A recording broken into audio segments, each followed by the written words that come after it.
ముదురుతోన్న Russia Ukraine war. White House లో Trump కు Zelensky counter. యుద్ధం కాదిది, ఆత్మగౌరవ పోరాటం. మా బతుకులకు ఎవరో అనుమతి కావాలా? జెలెన్స్కీ మాటలు సంధిస్తున్న ప్రశ్నలేంటి?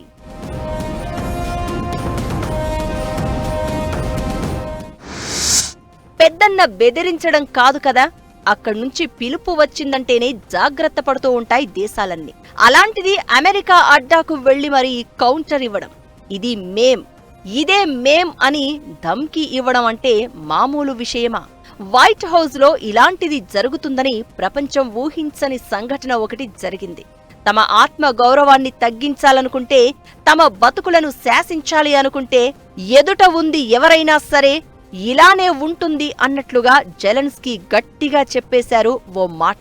ఫైటింగ్ లా అనిపించింది ట్రంప్ తో ఆయన మీటింగ్. తమ పోరాటాలు, త్యాగాలు ఆత్మ గౌరవం కోసం, స్వేచ్ఛ కోసం, సార్వభౌమత్వం కోసం అన్నట్లుగా జెలెన్స్కీ మాటలు వినిపించాయి.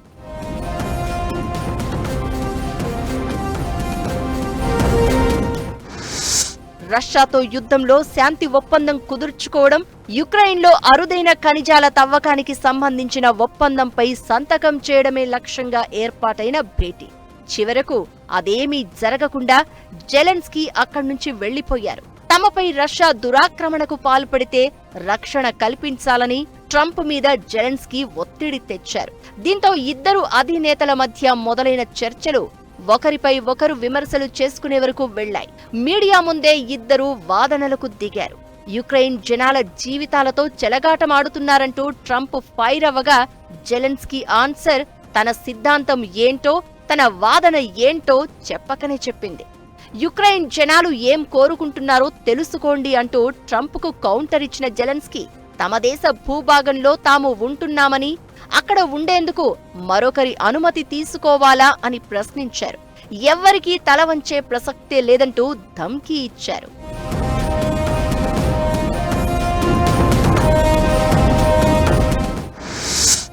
ఎవరికీ తల వంచే ప్రసక్తే లేదన్న ఒక్క మాటతో జెలెన్స్కీ యుద్ధం ఆపేదే లేదు అని చెప్పకని చెప్పేశారు. ఇదే ఇప్పుడు ప్రపంచాన్ని భయపెడుతోంది. యుక్రెయిన్ వాదన మొదటి నుంచి ఒకటి, తమ బతుకు తాము బతుకుతామని, ఎవరో తమ బతుకులను డిసైడ్ చెయ్యొద్దు అని. తమ దేశ సార్వభౌమత్వాన్ని డిక్టేట్ చేసే హక్కు ఎవ్వరికీ లేదు. ఎవరు ఎన్ని ప్రయత్నాలు చేసినా తగ్గేదేలే అన్నట్లు యుక్రెయిన్ మొదటి నుంచి కనిపిస్తోంది. యుక్రెయిన్ ఏకైక ప్రధాన డిమాండ్ ఒక్కటే, నాటోలో చేరడం. నిజానికి ఒక రకంగా యుద్ధాన్ని మొదలుపెట్టింది యుక్రెయినే. మొదలుపెట్టిన వారే గెలవాలనే రూల్ లేకపోయినా, ఏ కారణంతో యుద్ధం మొదలుపెట్టారో, దానికోసం ఎలా స్టిక్ అయ్యారో ముఖ్యం. ఇప్పుడు జెలెన్స్కీ చేస్తోంది అదే. అమెరికా లాంటి దేశాలు తనను నియంత అని విమర్శించినా పట్టించుకోవడం లేదు. తమ దేశ ఆత్మ గౌరవమే ముఖ్యమని, నాటోలో చేర్చాలని డిమాండ్ చేస్తున్నారు. మీరు మాకు సెక్యూరిటీ అష్యూరెన్స్ ఇవ్వాలి. ఆ అగ్రిమెంట్లో మీరు ఏం రాయాలంటే, ఏ దేశమైనా మీ బోర్డర్స్ క్రాస్ చేస్తే మేము రక్షించడానికి వస్తాం, మా సైనికులు కూడా ఇక్కడే ఉంటారు అని చెప్పాలి అని ఆ కండిషన్ అడిగితే డొనాల్డ్ ట్రంప్ ఏమన్నాడు? అది జెలెన్స్కీకి పూర్తిగా తెలుసు, డొనాల్డ్ ట్రంప్ ఒప్పుకోడని. కానీ అసలు అగ్రిమెంట్కి నేను రాకపోతే ఆయన అవమానం చేశారు, ఆయన మంచోడు కాదు, తీసేయాలని ట్రంప్ అడుగుతారు. కాబట్టి ఆ డొనాల్డ్ ట్రంప్కి ఆ అవకాశం లేకుండా నిన్న మీటింగ్లో జెలెన్స్కీ గెలిచాడు. ప్రపంచం ముందల, ప్రపంచ అభిప్రాయం ముందల ఆయనే కరెక్టు, ట్రంప్ పొరపాటు పడ్డాడు, ట్రంప్ పరపతి పాటు చేసుకున్నాడు, పరిణామాలు ఫ్యూచర్లో ఉంటాయి ట్రంప్ కానీ మాత్రం నిన్న మీటింగ్లో జెలెన్స్కీ ప్రూవ్ చేశాడు. యుక్రెయిన్ కు బైడెన్ సర్కార్ ఫుల్ సపోర్ట్ ఇచ్చింది.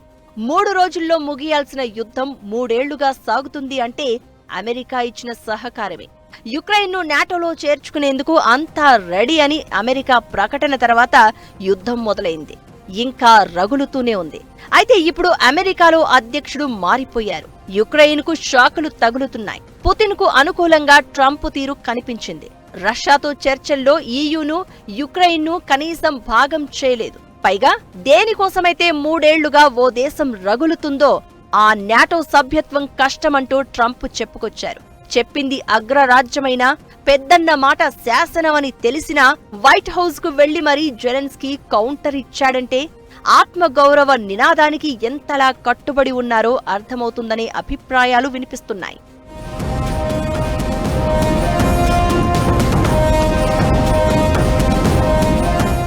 తాను నియంత కాదని, ఇది జనం కోసం, జనానికిచ్చిన మాట కోసమే ఈ పోరాటమని, నాటోలో యుక్రెయిన్ను చేర్చితే అధ్యక్షుడిగా రాజీనామా చేసేందుకు రెడీ అని జెలెన్స్కీ బహిరంగంగానే ప్రకటించారు కూడా.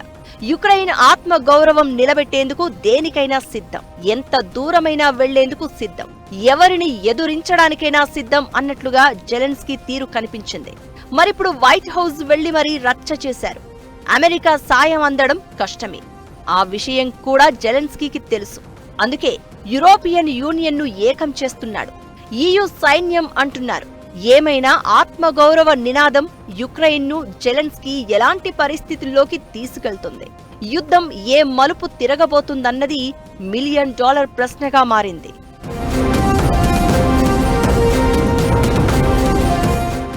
పెద్ద పెద్ద యుద్ధాలన్నీ చివరికి ప్రపంచ యుద్ధాల వెనక కూడా కారణం చిన్నదే. రష్యా యుక్రెయిన్ రక్తపాతం వెనక కూడా అలాంటిదే. నాటో కావాలని యుక్రెయిన్ అలాంటి చర్యలు చేస్తే ఊరుకోమని రష్యా.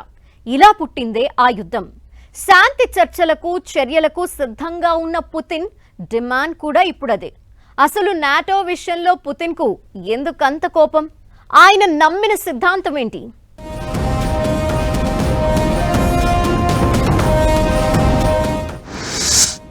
అది లేకపోతే యుద్ధమే లేదంటున్న రష్యా.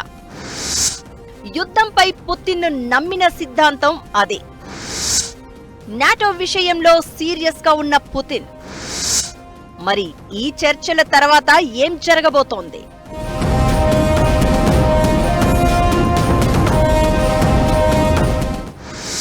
శాంతి చర్చలకు సిద్ధమంటున్న పుతిన్ యుక్రెయిన్ తీరు మారనంత వరకు యుద్ధం ఆగేదే లేదు అని వార్నింగ్ ఇస్తున్నారు. ఈ రక్తపాతం స్టార్ట్ అయింది, ఈ యుద్ధం 3 ఏళ్లుగా కొనసాగుతోందంటే ప్రధాన కారణం నాటో వ్యవహారమే. నాటోలో చేరుతామని యుక్రెయిన్, చేరితే చర్యలు తప్పవని రష్యా. ఇలా మొదలైన యుద్ధం 3 ఏళ్లుగా విధ్వంసం సృష్టించింది. నిజానికి యుద్ధం మొదలైనప్పటి నుంచి శాంతి చర్చల విషయంలో పుతిన్ వైఖరి చాలా క్లియర్ గా కనిపించింది. వార్కు బ్రేక్ పడాలంటే దౌత్య పరిష్కారమే మార్గం అని పదే పదే చెప్తోంది కూడా. యుక్రెయిన్ను నాటోలో చేర్చుకోకపోతే అసలు యుద్ధమే లేదని ప్రపంచ దేశాలకు చాలాసార్లు చెప్పారు. అమెరికాలో అధ్యక్ష మార్పు జరిగాక రూట్ క్లియర్ అయింది అనుకుంటే జెలెన్స్కీ మాత్రం తగ్గేదేలే అంటున్నారు. దీంతో యుద్ధం ఎలాంటి మలుపు తిరుగుతుంది అన్నది ఆసక్తికరంగా మారింది. వ్లాదిమిర్ పుతిన్ రష్యా ప్రెసిడెంట్ శాంతికి నేను రెడీగా ఉన్నా, శాంతి చేద్దామంటే ఆయన అడిగేది ఏంటంటే, మేము ఇప్పుడు ఆక్రమించిన భూములన్నీ తిరిగి యుక్రెయిన్కి ఇవ్వం. రెండవది, యుక్రెయిన్ నాటో అనే సంస్థలో జాయిన్ అవ్వటానికి వీలు లేదు. అంతలో అది ఆ టర్మ్స్ మీద శాంతి వచ్చేది కనపడలేదు. డొనాల్డ్ ట్రంప్ కూడా అవే ఆఫర్ చేస్తా అన్నాడు రష్యా తరఫున. అది జెలెన్స్కీ ఒప్పుకోలేదు. అటు యుక్రెయిన్ ఇటు రష్యా వాదన ఒకటే. యుక్రెయిన్ అనేది రష్యాకు పెట్టని గోడ లాంటిది. అలాంటి యుక్రెయిన్ నాటోలో చేరితే నాటో దేశాల నుంచి తమ భూభాగానికి ప్రమాదమని పుతిన్ అంటుంటే, నాటో దేశాల సపోర్టు లేకపోతే రష్యా నుంచి తమకు ప్రమాదమని యుక్రెయిన్ అంటోంది. దీని చుట్టూ మొదలైన వివాదం యుద్ధంగా మారింది, ఇంకా రగులుతూనే ఉంది. రష్యా యుక్రెయిన్ యుద్ధాన్ని 24 గంటల్లో ఆపేస్తానంటూ ఎన్నికల ప్రచారంలో పదే పదే చెప్పిన ట్రంప్ అధ్యక్ష బాధ్యతలు తీసుకున్న తర్వాత ఆ దిశగా ప్రయత్నాలు మొదలుపెట్టారు. పుతిన్ కు అనుకూలంగా అడుగులు వేయడం స్టార్ట్ చేశారు. నాటోలో యుక్రెయిన్ చేరడం ప్రాక్టికల్ గా సాధ్యం కాకపోవచ్చని ఒకసారి, రష్యాలో యుక్రెయిన్ కలవచ్చు కలవకపోవచ్చు అంటూ ఇంకోసారి కామెంట్స్ చేశారు. ఇప్పుడు జెలెన్స్కీని వైట్ హౌస్ కు పిలిపించుకుని మరీ వాదనలకు దిగారు ట్రంప్.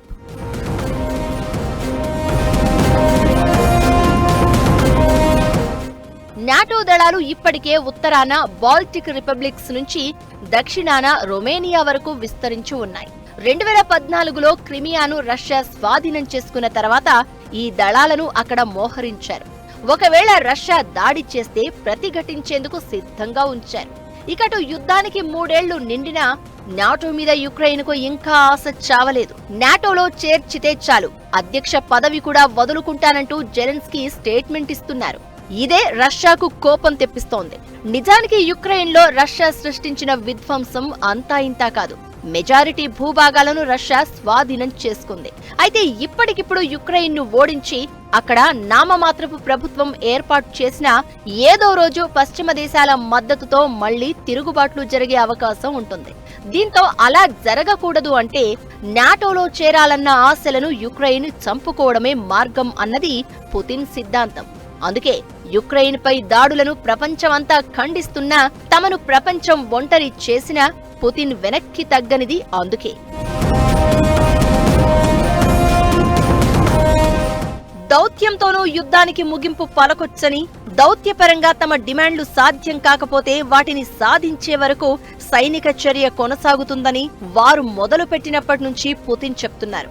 ఆయన కోరుకునేది ఒకటే, యుక్రెయిన్ న్యూట్రల్ గా ఉండడం, నిరాయుధీకరణ చేయడం, వాటి చుట్టే చర్చలు జరగాలని మొదటి నుంచి పుతిన్ పట్టిన పట్టు వీడడం లేదు.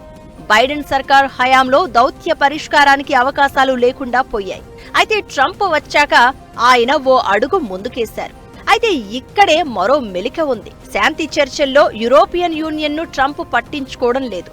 అదే సమస్యగా మారుతోంది.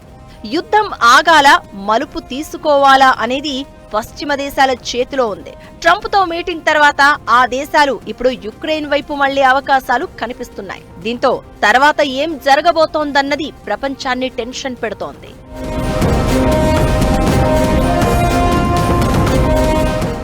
రష్యా యుక్రెయిన్ తీరు అలా ఉంటే ట్రంప్ వైఖరితో ముగ్గురే అనిపిస్తోంది. ఇప్పుడేం జరగబోతోంది? Welcome back to special focus. Russia Ukraine వాదన ఒకటైతే యుద్ధం ఏదైనా తామే శాంతి దూతలం అన్నది ట్రంప్ సిద్ధాంతం. యుద్ధాన్ని ఎట్టి పరిస్థితుల్లో ఆపేస్తానంటున్నారు. పుతిన్తో ఫోన్లో గంట మాట్లాడితే జెలెన్స్కీతో డైరెక్ట్ గా 10 నిమిషాలు భేటీ అయ్యారు. అసలు యుద్ధాన్ని ఆపే సత్తా ట్రంప్కి ఉందా? ట్రంప్ చెప్పినంత మాత్రాన యుక్రెయిన్ వింటుందా? జెలెన్స్కీతో మీటింగ్ తర్వాత ట్రంప్ ఏం చేయబోతున్నారు?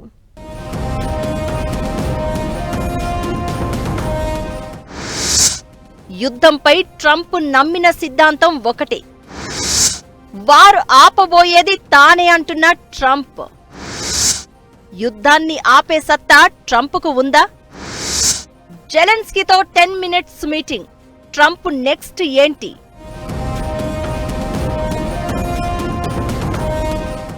అమెరికా అధ్యక్ష ఎన్నికల్లో ట్రంప్ గెలిచిన తర్వాత రష్యా యుక్రెయిన్ యుద్ధాన్ని ట్రంప్ ఆపగలరు అనే ఓ ఆశ ప్రపంచవ్యాప్తంగా కనిపించింది.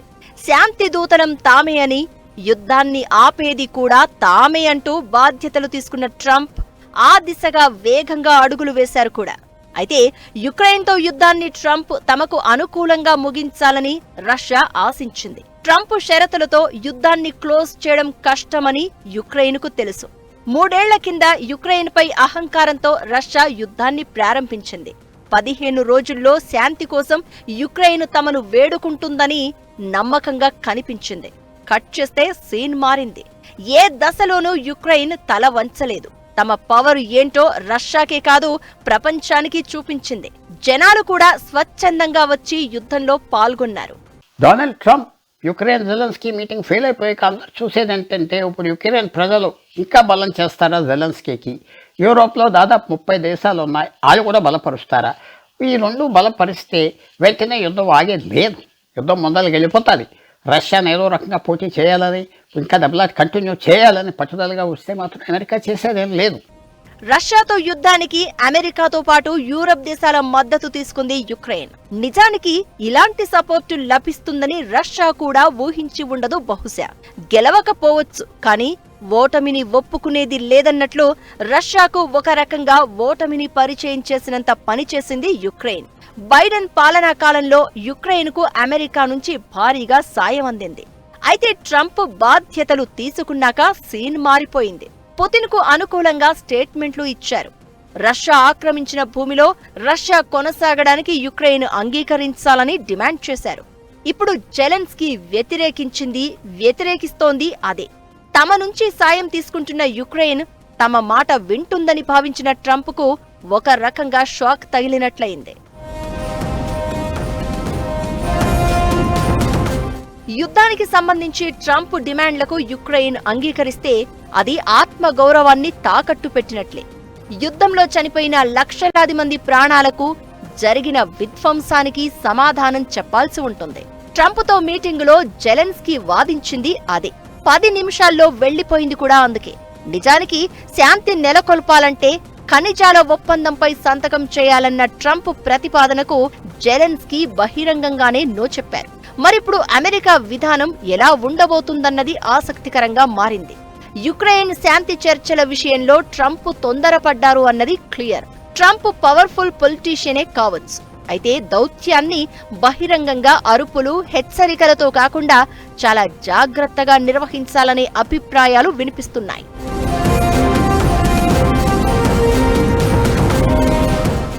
ఒక్కటి మాత్రం క్లియర్, జెలెన్స్కీ అనుకున్నంత వీక్ కాదు.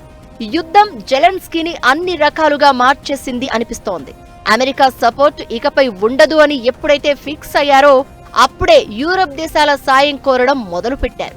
యూరప్ సైన్యం ప్రతిపాదన తీసుకువచ్చారు. ఇకటు యూరప్ దేశాలు కూడా ట్రంప్ మీద అసంతృప్తితో ఉన్నాయి. అలాంటిది ఇప్పుడు యూరప్ అండతో జెలెన్స్కీ యుద్ధాన్ని కొనసాగిస్తే అది ఒక రకంగా అమెరికాకు అవమానమే.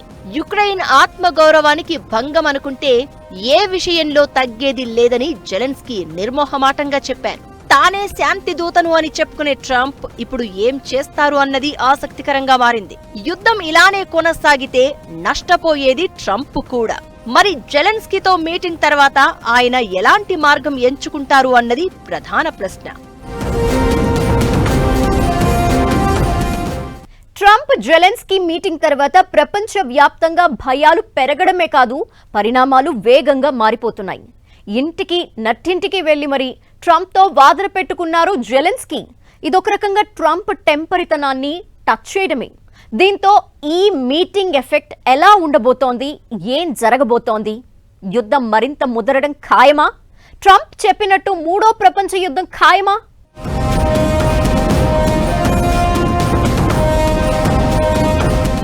ట్రంప్ జెలెన్స్కీ వాగ్వాదంతో ఓ అరుదైన సంఘటనకు సాక్ష్యంగా నిలిచింది వైట్ హౌస్. యుక్రెయిన్ ఆత్మగౌరవాన్ని తాకట్టు పెట్టేది లేదని జెలెన్స్కీ అమెరికా మొహం మీదే చెప్పేశాడు. 3వ ప్రపంచ యుద్ధం వస్తుందంటూ ట్రంప్ హెచ్చరించినా జెలెన్స్కీ వెనక్కి తగ్గలేదు. 10 నిమిషాల్లో అక్కడి నుంచి వెళ్లిపోయారు. అయితే ఈ పరిణామం ప్రపంచవ్యాప్తంగా రాజకీయాలను మార్చేస్తోంది. యుక్రెయిన్కు మద్దతుగా రష్యాకు వ్యతిరేకంగా ప్రపంచ దేశాలు ముందుకు వస్తున్నాయి. ఇప్పటికే 30 దేశాలు యుక్రెయిన్కు అండగా నిలవగా యూరోపియన్ యూనియన్ దేశాలన్నీ జెలెన్స్కీ తీరును సమర్థిస్తున్నాయి. ఆయా దేశాల అధినేతలు సోషల్ మీడియాలో మద్దతు ప్రకటించారు. France, Sweden, Poland, Spain, Lithuania, Republic of Latvia, చెక్ Republic, Norway, Germany, Portugal, Luxembourg, Netherlands, Ireland, Republic of Estonia, Finland, Croatia, Denmark, Romania, Austria, Canada, Republic of Slovenia, New Zealand ఇలా చాలా దేశాలు యుక్రెయిన్కు మద్దతుగా నిలిచాయి.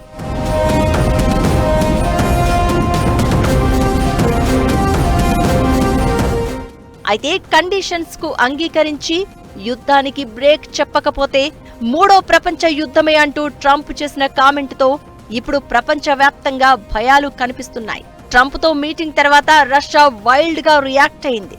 జెలెన్స్కీని అమెరికాలోనే కొట్టాలంటూ కామెంట్ చేసింది. ఇది ప్రపంచ యుద్ధం భయాలను రెట్టింపు చేస్తోంది. అమెరికా సపోర్టు లేకపోయినా EU దేశాల మద్దతుతో యుక్రెయిన్ యుద్ధం కొనసాగించే అవకాశం ఉంటుంది. రష్యా కూడా తగ్గే ఛాన్స్ లేదు. రష్యా దూకుడు పెంచితే, యుక్రెయిన్కు మద్దతుగా యూరోపియన్ దేశాలన్నీ దిగితే అది ప్రపంచ యుద్ధానికి దారి తీయడం ఖాయమనే అభిప్రాయాలు వినిపిస్తున్నాయి. ఇదంతా ఎలా ఉన్నా అటు జెలెన్స్కీ, ఇటు పుతిన్ మధ్యలో ట్రంప్ ఎవరికి వారు ఎవరి మాట వినడం లేదు. ఎవరి సిద్ధాంతాలు వారివే. ఆ సిద్ధాంతాల కోసం ఎంత దూరమైనా వెళ్లేందుకు రెడీ అవుతున్నారు. క్లియర్ గా చెప్పాలంటే ముగ్గురు సీతయ్యలే. ఈ ముగ్గురు ఎలాంటి ప్రమాదంలోకి నెట్టేస్తారనే భయాలు ఇప్పుడు ప్రపంచవ్యాప్తంగా కనిపిస్తున్నాయి.